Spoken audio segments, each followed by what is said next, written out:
Well, I was born in 1959 in California to parents. My father was a Marine. My mother was a stay-at-home parent. I'm the eldest of three children. We're going to use some photographs here to kind of show you the timeline. Here I'm living in California, basic middle-class upbringing. Dad brought home the paycheck, Mom raised the kids. We got through in California. Dad went to Korea, so we moved to Georgia because that's where he was coming back after he came out of Korea. So this is a sixth grade photo of me in Georgia. Stayed in Georgia all the way through high school. Wasn't much of a jock, so I ended up doing all the academics and made it all the way through my prom. It happened to be my study partner, not my girlfriend at the time. Then I put myself through college. Okay. Okay. Put my. Elaborate a little bit on. Go back to this one right here. Which one? This one. This one. Home club of president. Oh, this is part of. I was part of the chess club and part of the exchange club interface. We did some volunteer work for them, and they took those of us that were honor students and gave us a dinner at the end of it. All right. So we survived high school, making an AB average. We ended up going to the prom. Then I decided to go to college, but I had to put myself through, so I worked full-time and went to school full-time. Started out thinking I was going to veterinary school. Well, at the end of my junior year, right before finals, my dad had a heart attack in Atlanta. So we beat feet and went to Atlanta to the emergency room. I missed 10 days to include my finals, and the dean in his infinite wisdom zeroed out my grades. So I went from a 3.89 grade point average on a 4-point scale to a 2.17. So much for vet or med school. I go to plan B, which is to go into the military, do 20 years, and retire in my 40s. So I jump into the military through ROTC, take a degree in history. First, they send me down to Fort Stewart, Georgia. Lovely downtown Camp Swampy. Oh, yeah. All right. Now, at this point, I'm an intelligence officer. I'm in military intelligence, and they stick me with a bunch of cannon cockers, artillerymen. So we spend most of our time in the woods. That's all right. It's interesting, and this particular photo here shows me guarding an arms room in the California desert where we're out training live fire. I finished my time at Fort Stewart, and they send me to Korea. This is Fort Hovey, Korea, or Camp Hovey, Korea. You back on me yet, Charles? Okay. This is Camp Hovey, Korea. Yeah. Now, just prior to going to Korea and getting my orders, I'd run into my old high school girlfriend, and we decided to get married. Well, I didn't have time to get married before I had to go to Korea, so went to Korea, did half my tour, came back on leave, and did a whirlwind wedding at Fort Gordon, Georgia, because that's where I'd left her. All right. So then I go back to Korea and do another 9 months. These are my drinking buddies. My drinking had started to take off right about here. You work 6 days a week. You're on the DMZ where live bullets are flying around. We were only 14 kilometers as a crow flies from Where are you on there? me. I'm not even in this particular photo. You're not in that picture? This is my shop, and I ran it, so I shot the picture. I see. Okay? So you're the man behind the camera. I'm the man behind the camera on that one. Okay, Yes, sir. let's flip on over here to you. And then I come back home from Korea, stop by my mother's place. She's living in Georgia. This is my mom, myself, and my stepson. Then, just to show that there is some family background here, this is 4 generations. This is my ex-wife, my stepson, my grandmother on my mother's side, myself, and my youngest son, who's born a little bit further down the road, but it was the only family photo I could get together. Get some more enthusiasm about Yeah. this. So we pack up Bore everybody to death. we pack up everything we've got in Georgia. Yeah. Stopped at a friend of mine's in Atlanta and spent the weekend just on the whim, and we go out to Arizona. I've been assigned out in Arizona to an intel unit that does research and development. So I'm on the road more than I'm home. It's a little rough on the marriage, but things moving right along. We ended up having a child between us. She wasn't my ex yet, but we were starting to have some marital problems. The military's kind of rough on marriages. came home to show the baby off back to Georgia. This is my mother, my sister, my my other sister, my brother-in-law, okay, and the lady out here on the end is my ex-wife.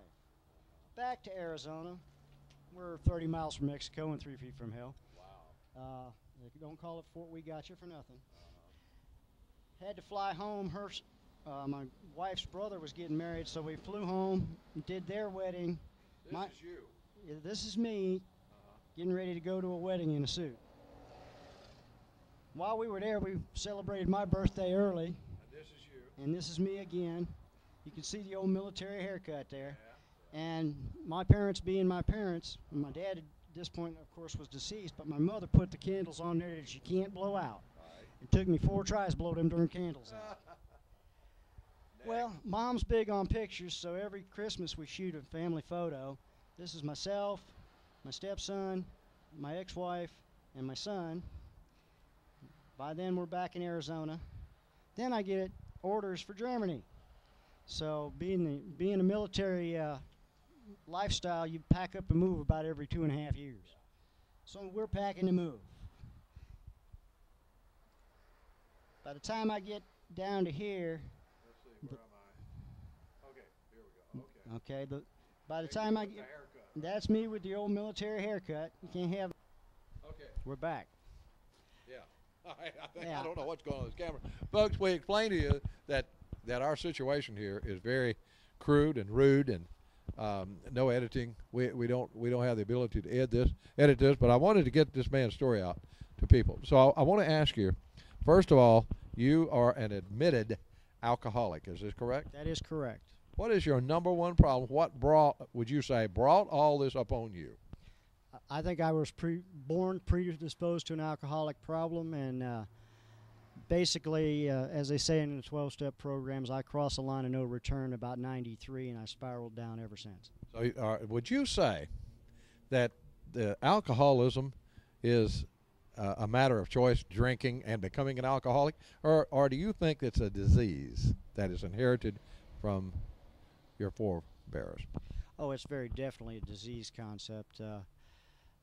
All 4 of my grandparents were heavy drinkers. My parents didn't drink that much, but all 4 of my grandparents did, and I think that was the predisposition. And once I started applying alcohol to my life, and I did that as early as 8, living in Germany as a dependent, it just spiraled out of control after that. And then when I hit a bad decision of getting out of the marriage, and I started cooking for a living. I mean, you know, I had a bad attitude. It was, you know, here I was making decent money as a major, and now I'm cooking for less than minimum wage at a damn restaurant in the middle of the night. So you're the victim now. Not really. I'm not the victim. What happened was I allowed the alcoholism to put me in situations where I couldn't get a decent job. How can we stop that?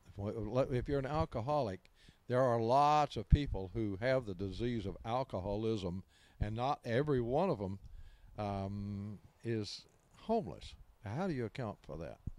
Oh, a couple of things. First of all, 12-step programs work if you work them. My execution has been lacking at times, and that gets me into a lot of trouble.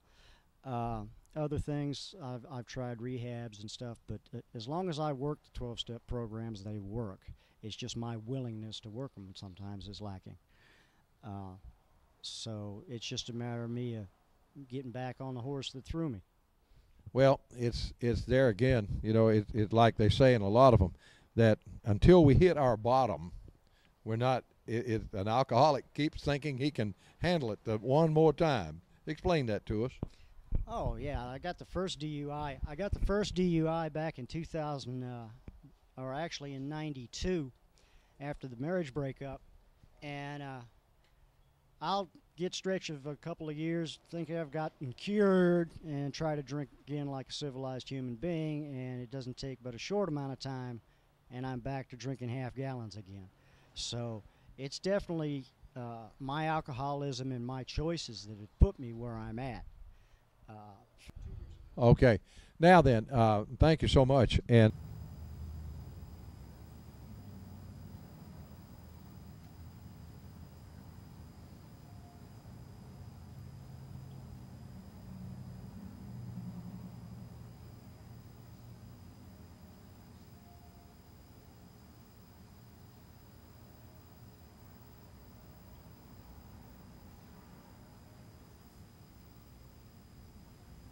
loved one. You may have someone that fits into this category as this gentleman here. Lots of people who have alcohol, drugs, have ruined their lives, and some of them make a comeback. And explain, what are we looking at right here, this picture? The picture's there. After 2 years of cooking, I got a defense contract job teaching new equipment to the military. The particular pictures you're looking at was a trip we made to Fort Lewis, Washington, in the top row, and that's me. That's me in my little old pickup truck about 1996. And the steps is us coming into Fort Lewis, Washington, and then the lower two pictures are Anchorage, Alaska. We went up to train in Alaska. One of the fringe benefits of working for a defense contractor is I get to do the weekend tourist thing. So when you consider that they were paying room and board and paying me $10 an hour, I was making pretty decent money out there on the defense gig. Only problem is it's contract work. When the contract's over, you're through working. At which point I came back to Georgia, and that's there we pick up at 2001 when I picked up the DUI and the downhill spiral started. Like a lot of alcoholics, I get a little bit of time under my belt, and I think I got it whooped. Now I'm cured. Well, God from now on saved me from getting cured. Well, that's all well and good. So what you're saying is you're not the victim, you are the perpetrator of your own problems. That's what you're saying? My problems are self-inflicted. It's just a matter of if I do what I've got to do in the 12-step program, I stay sober. If I forget where I came from and go out there, and even so much as have a swig of mouthwash, and I've been that low, drinking mouthwash on a Sunday because the liquor store was closed, I'm back to the races, and I might be gone a couple of days, I might be gone a couple of months before I come back in and get myself straightened out again. Have you ever had blackout drinking? I've lost stretches of 7 days on several occasions. I even at one point, and I'm not ashamed to say this, I showed up at a 12-step meeting with a half a gallon of liquor and poured everybody in the clubhouse a drink. Don't remember doing it. Did they drink it? No, they poured it back in my bottle, took my clubhouse key, and sent me on down the road, and I went wobbling down the road. That sounds funny, but it's not funny. I know. Well, where do you sleep, and what kind of accommodations do you have at this stage of your life? Oh, you get into the shelters if you can. But like I said before, they're short on bed space. So when the shelters aren't available, a cardboard box under a highway bridge will at least get you out of the weather. Or if you wander around town long enough, you'll find things like bench seats still sitting out in the yard, and you can crash on those. Scrounge up a light blanket, carry everything you own in a book bag, and you get by one day at a time. What do you have any plans for the future? Oh, I'm getting ready to work up some new resumes. I know I got to start at the bottom again. I probably might even go back to short order cooking, but I got to build some job history before I get back into those good paying jobs. Well, the thing is that you've had one heck of a road with the alcoholism, and as you've demonstrated, we've seen your pictures. You're a highly intelligent man. This can happen to anyone, can't it? Oh yeah, anybody, whether you've got a predisposition or not, but especially if you've got a history in your family, it can sneak up on anybody and push you across that line of no return. And I was alcoholic way before I realized I was alcoholic. It took judges to tell me that I was alcoholic and for me to get serious about it. Well, I guess probably, in my estimation, probably the biggest disease known to man is denial. Could that be true? Oh, very definitely, because we lie to ourselves. Denial, you'll hear it around the rooms. Denial stands for I don't even know I'm lying to myself. Most definitely to myself and everybody else around me, because I figure they don't realize how much I'm drinking, like they can't see it. Well, we're not here to try to talk anybody out of drinking. If anybody wants to drink, that's their business. Not everybody that drinks is an alcoholic. Is that right? That's a true statement. I don't understand a guy who can drink a beer and a half and leave it, but I can't. It's I hate limitation. I hate that kind of guy. I feel like saying, man, you're wasting good liquor. Drink it. Well, at the depths of my addiction, there was one point where I sat down with 7.5 gallons and drank all 7 in 4 days. It took me Wow. 10 days to the hospital. We want to keep the camera on you here, but we have someone with us unexpected today, and we're not going to call his name. All we're going to hear is his voice, and you want to just give us in 30 seconds or less your life's story. Well, to start, I drank, then I stopped, and I continue to stay stopped. So that's about 30 seconds, but I do it by following instructions of the 12-step program, meeting friends that are trying to do the same thing I am, which is stay stopped from drinking, and improving my life and fixing the things that can be fixed and letting the other things go. Rick is a prime example of it can happen to anybody. Like we've said before, you can go from an intelligence officer in the military to sleeping on a bench. It doesn't matter if you're a stockbroker or a plumber. It can happen, and you don't know when that line is going to be crossed. It just happens, and hopefully you can, recognize it and do something about it, and go from there. Hey, no truer words were ever spoken. That was a lot of wisdom there. How did you get that wisdom? Listening in 12-step meetings, listening to anybody who would talk to me. I didn't care if they were drunk or not. If I could use something that they told me or use some of their experience, I would. A lot of the things that happen in my life on a day-to-day basis, I have heard experience about that, and you hear in the rooms, take what you need and leave the rest. Well, I don't know what I'm going to need on any given day, so I try and take everything and use other people's experience so bad things don't happen. Very good. And if anyone's still watching this thing, and if you have a relative that has a drinking problem, a drug problem, of course there's Alcoholics Anonymous is in the book, Narcotics Anonymous is in the book. There are how many, 100 and some programs based after by the 12 steps, and there's help. There is a solution, and that is something that's hard to do. They have Al-Anon for the victims of alcoholics, and that's a highly suggested route. So without further ado, if you had to give any advice, no one's going to take it, but if you did, what would it be? Well, somebody in the room's told me a long time ago there's a difference between learning and wisdom. Learning is making mistakes and learning from your own mistakes. Wisdom is taking your butt to a meeting and learning from other people's mistakes so I don't have to make them. And the whole purpose of me doing this was to reach out there to somebody who's as helpless and hopeless as I was a few months ago, and hope we can get them in and get them some help. Well, I could be one of those because I learn a lot I try to learn from everyone I meet. I try to open my ears and eyes and see what's going on around me. And you're a prime example of what can happen to it. No matter how intelligent you are, what color you are, what religion you are, has no bearing upon it. This disease is a killer. It has ruined so many good people.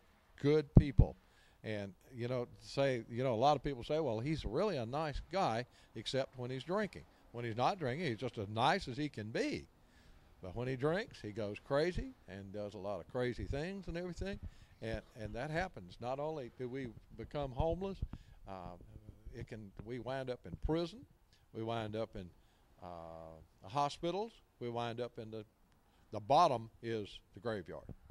And what we're here today is to try to help one person avoid the graveyard, rebuild a life. I personally have seen many miracles happen.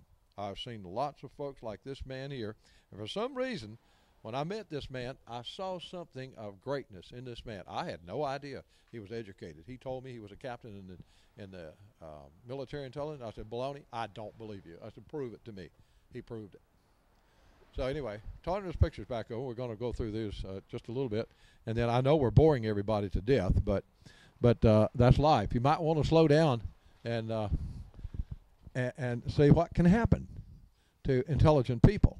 You see, to intelligent people, this alcohol and drugs, they're not prejudiced, folks. They'll take us all. It don't matter who we are, what we are. They will. This man, turn that picture there. I like that picture. That right there. Turn that up here a little bit. I'll turn the whole there. Yeah. So I can get a better shot of it. This is the man. Whoops. Okay. I told y'all this is crude, so just bear with us. And we're not trying to scare anybody. We don't mean it that way. Not at all.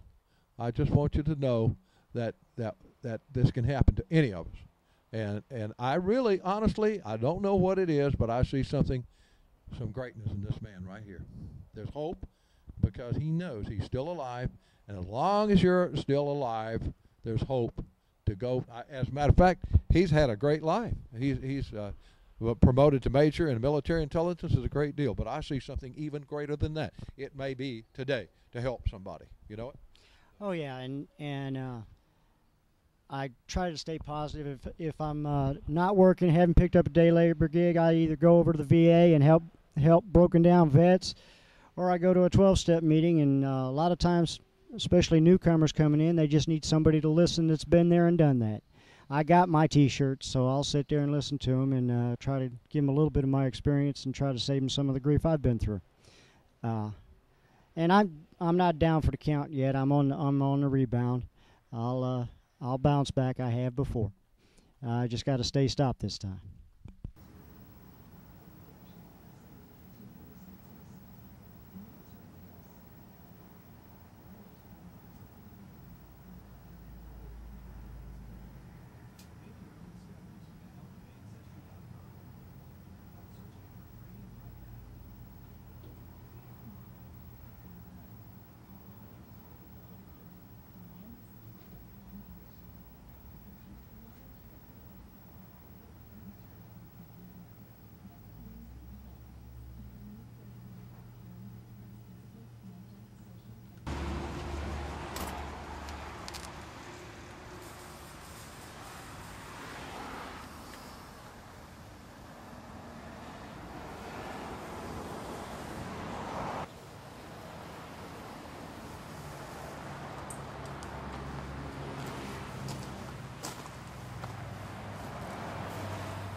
Okay, how's it going today?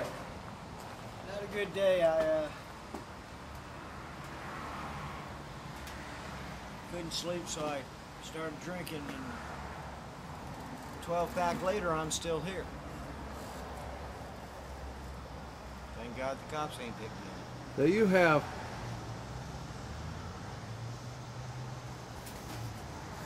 any inkling of an idea? Did you plan to do this? No, there's no planning to this. No plan. Drinking's just, for an alcoholic, drinking's just a reflex action. That's our normal response to things. Uh-huh. Well, let me ask you this. Do you want to stop drinking? I gotta stop drinking. No. I didn't ask you gotta. I asked you if you want to. I want to stop. How bad do you want to stop?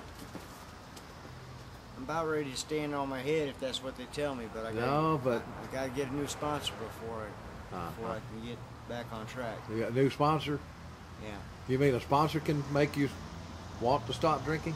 Is that what you're saying? No, but the program tells me I need to have a sponsor that I check in with, keep myself from getting mentally irregular. Yeah. And the sponsor I've been using is kind of off and on. He's got family situations and stuff that get in the way.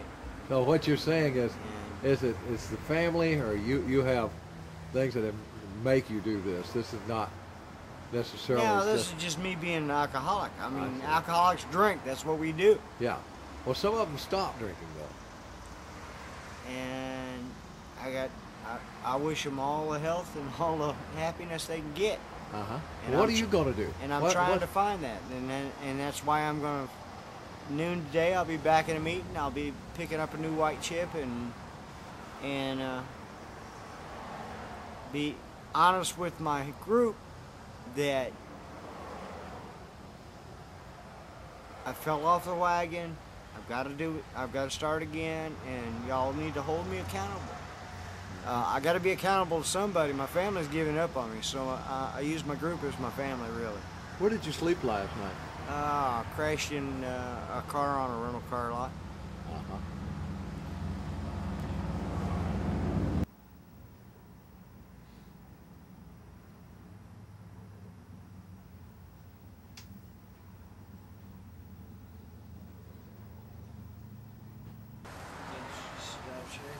You know, this is some great footage. You know that? I'm going to give you a copy of it. You can keep for the future, so that you can look. A lot of times we want to take a look at ourselves. Not to make fun of you, not to make light of you, but you've been a very big help to me and a lot of people who are watching this. Is there anything you want to say in conclusion?